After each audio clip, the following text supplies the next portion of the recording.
Welcome back. So in previous video we learned about a new concept called algebra, right? And we also learned that mathematics is not all about numbers. We also deal with the alphabets in mathematics, and that alphabet could be anywhere between A to Z.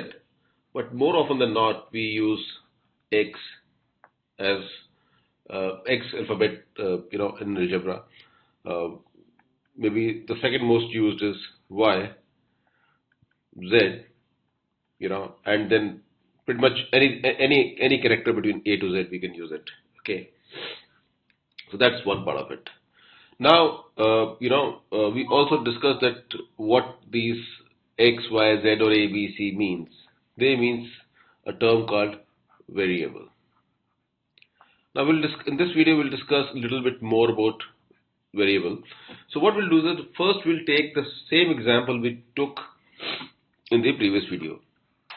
So in the previous video we took an example wherein you're a shopkeeper and you get three customers: Ram, Sham,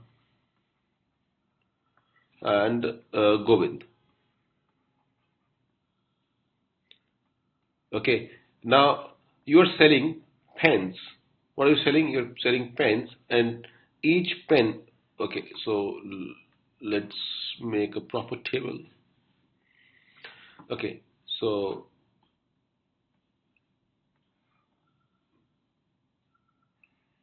it will look a little neat.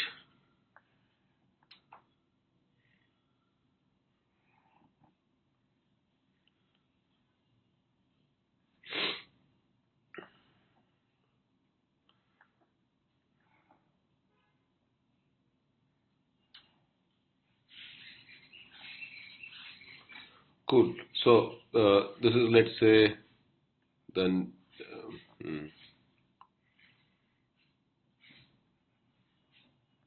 name. This is the quantity. This is the unit price, and this is total price.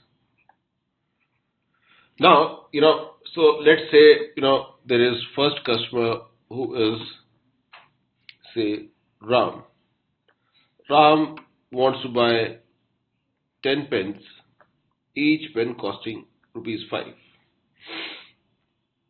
And we have to find how much money he's spending. So let's put a question mark here. Then we say another customer, say Sham. He wants to buy 5 pens, each pen costing again the same rupees 5. And then we have to find how much price he is paying for total pens. And third person is Govind, and Govind doesn't know how many number of pens he want to buy, okay, but what he knows is that the cost of each pen is rupees 5, and he says that, okay, give me all the pens which I can get for rupees 100.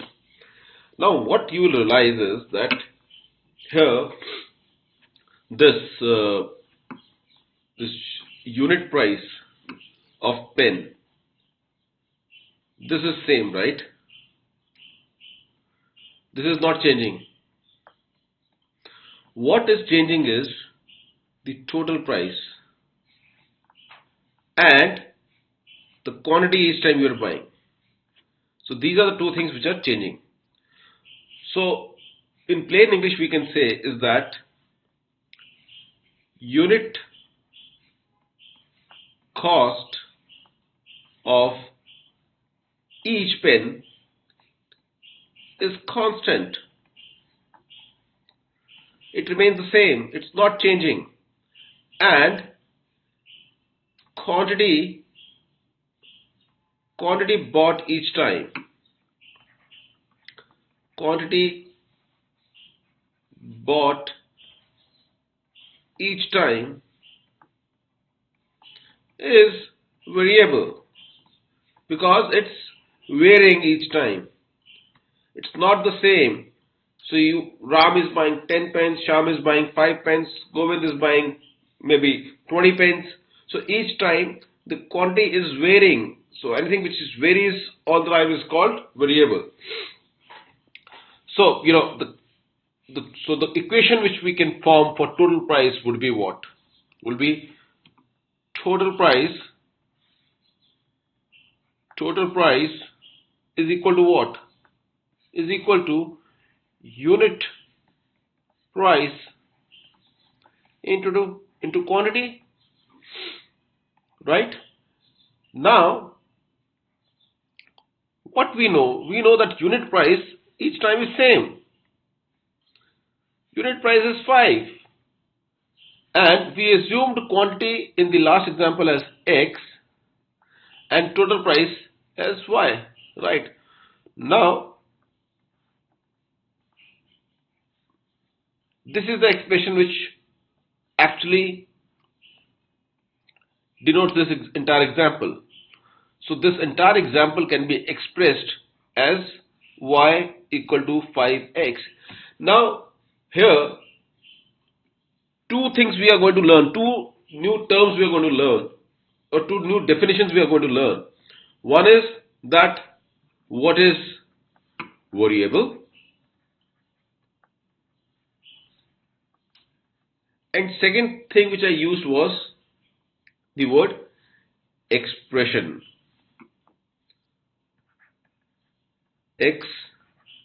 Expression.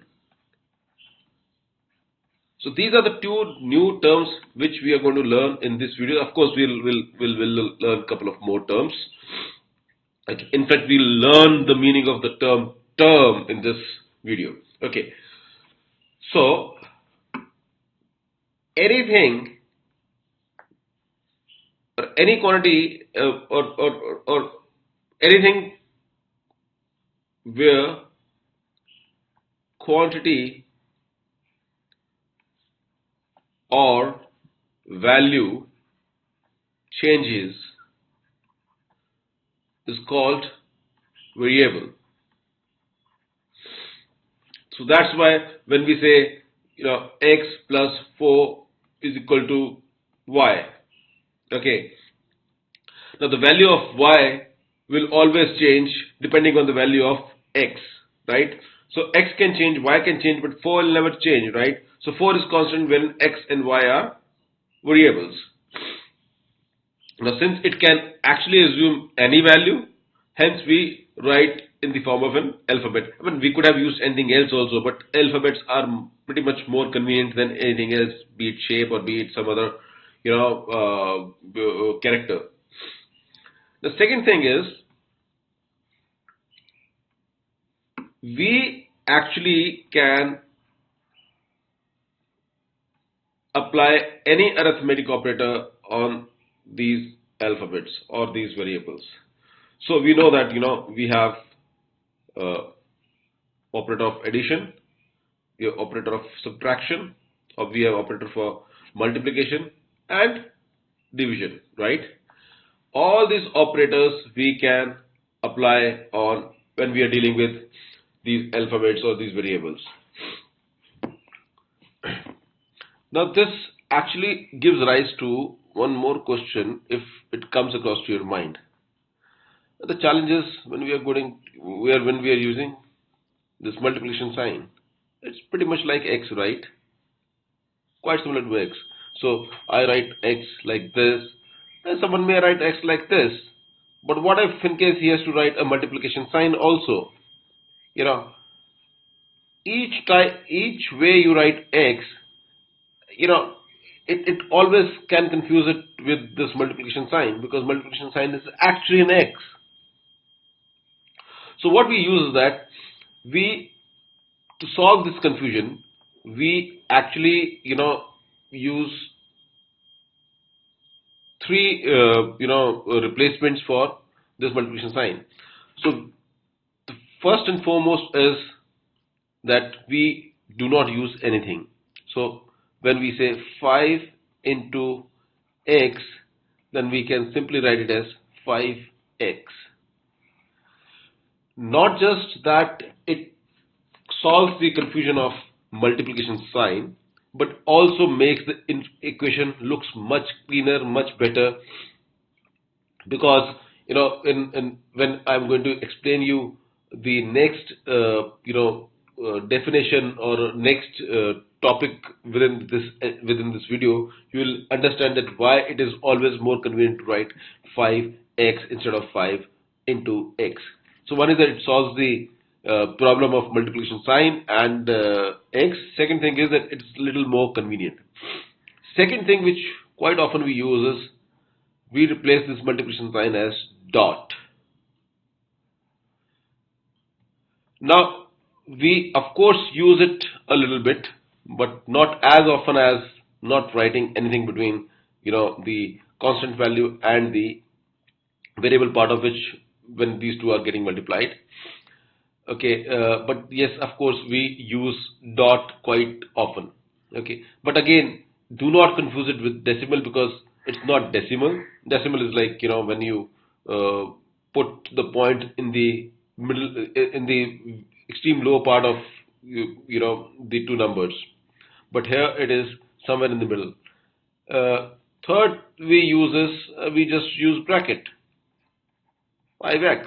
Okay, but again, we why do we use 5 and then bracket x when we can write in the much more convenient way? Okay, but so these are the three alternate ways with which we can replace this multiplication sign. Okay, so we have solved this confusion as well. Now what I said was that we have learnt two terms, or one is variable and other is expression.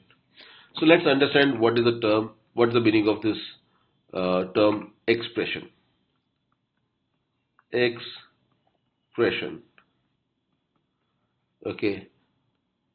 Now this is actually called as algebraic expression.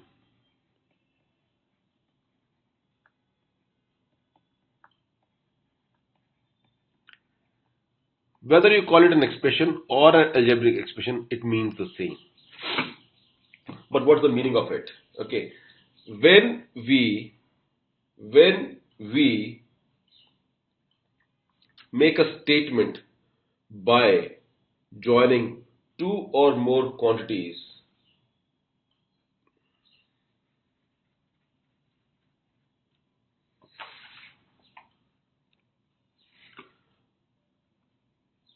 algebraic expression can be simply defined as a number, a letter, or combination of numbers and letters with meaningful operations, arithmetic operation between them. For example, you know, writing simply 9 itself is an expression. It expresses number 9.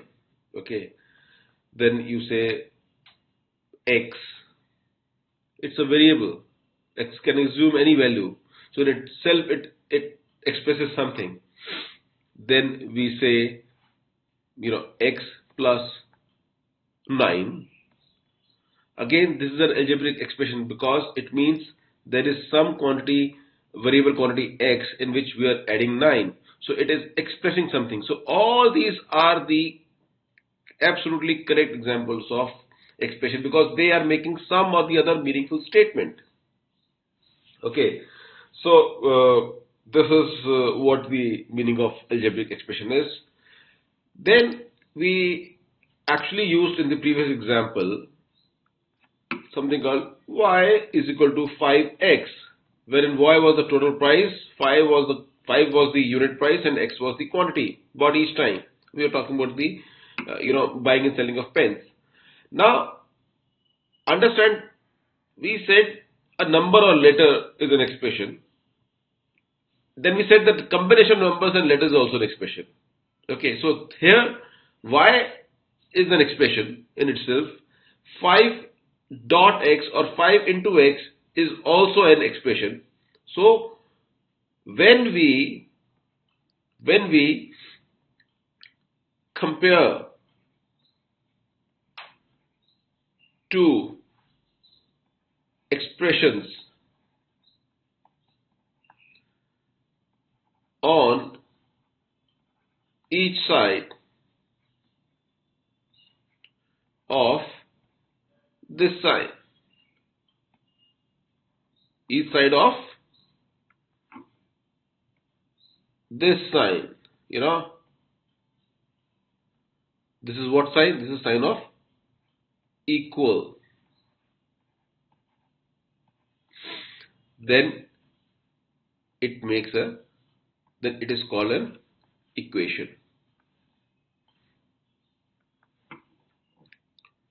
Then it is called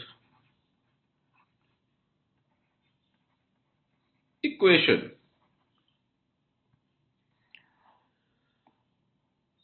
So when we said y, it meant what?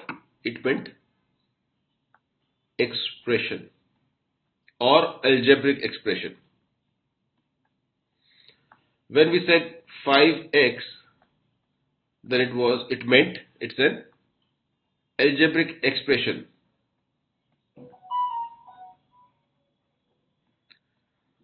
But when we compared or when we equated or when we put them on each side of this equal to sign, then this becomes an equation. So y is equal to 5x is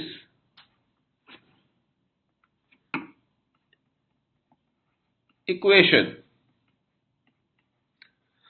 So we have learned about the word called variable, we have learned about the word called expression, and we have also learned about a word called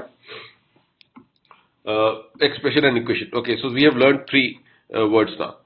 Now another important word which we are going to very oftenly used when we are going to do the hard algebra.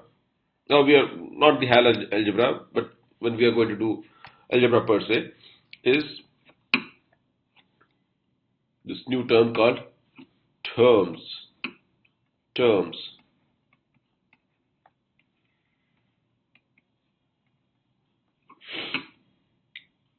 Now, terms is very important because the next topic which we are going to use, we are going to do in algebra, that is polynomials. Polynomials based completely on terms. Okay. Let's take an example of, again the same example. Let's take, y is equal to 5x. Okay, this is an equation. Now we can take an expression. Let's first take an expression and then we'll take equation as well. Let's take y minus 5x. We all know this is an algebraic expression, right? Because this is combination of the numbers and letters, joined with certain arithmetic operators. So we have two operators here. One is this operator of minus, and second is this operator of multiplication between 5 and x. So this is absolutely correct algebraic expression because it's completely making sense. It's completely making a meaningful statement. Now, this each quantity, y is one quantity, and when we say 5x, when we multiply two variables or a variable and a constant, then they become one quantity. When we multiply or when we divide. Now I'll tell you why. In the next section I'm going to explain you why they are kind of one quantity. And you will understand it after you understand the meaning of terms, you'll understand it by yourself. So this y is one quantity and 5x is second quantity. So when these two quantities or when two quantities are separated by plus or minus sign in an expression, then those quantities are called terms. Oops.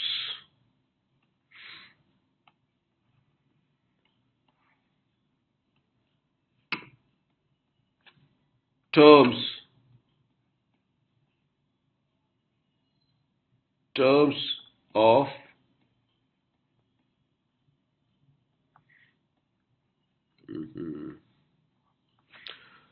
mixing of colors is a little tough. Terms of expression. Okay, so when we say this y minus 5x, then how many quantities are separated by a positive or a negative sign? Two quantities, right? This is quantity number 1 and this is quantity number 2, because what we said is that when a variable and a constant is multiplied or divided, they actually form one quantity. Now I'll tell you why. It's pretty simple to understand. So what we said, so let's say it's x plus x plus x plus x plus x. Now what does it mean is that, again we'll take the example of pens.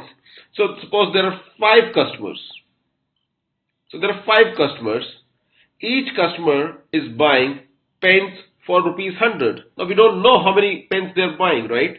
So we say that, oh, customer A bought X pens, customer B bought X pens, customer C bought X pens, customer D bought X pens, customer E bought X pens.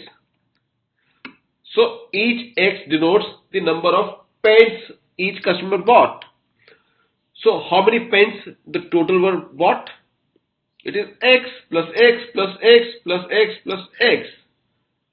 And we said that we can apply all arithmetic operators on these alphabets, right? So it becomes 5 times X. Multiplication is what? Repeated addition. So it becomes 5 times X. Now assuming the value of X is say 5. So each pen was costing rupees 5 and customer paid say 25. Each customer paid 25 rupees. So how many pens they have bought? They have bought 5 pens each. So when you put the value of X as 5, so let's write a complete statement.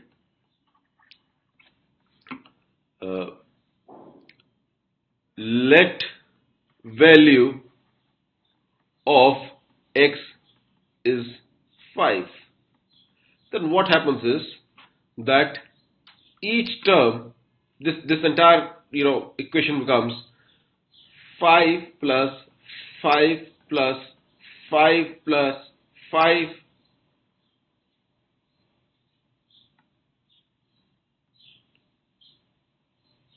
plus 5, and this is equal to what? This is equal to 25. And is there any difference between 25 or 5 into 5?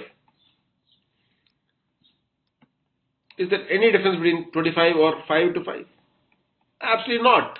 They're same. So similarly, what we can do is that when we have to add x plus x plus x plus x plus x, we can write it as 5x. So this 5x represents what now? It represents total number of pens bought. Okay, and that's one quantity. That is total number of pens bought. Okay, and that is the reason that we take this as one quantity and we count as one term, not as two terms. Okay, so we have learnt the concept of terms. So the new terms which we have learned in this video are variable. We have also learned in this video about expressions. We have also learned in this video about a new term called terms of expression, right?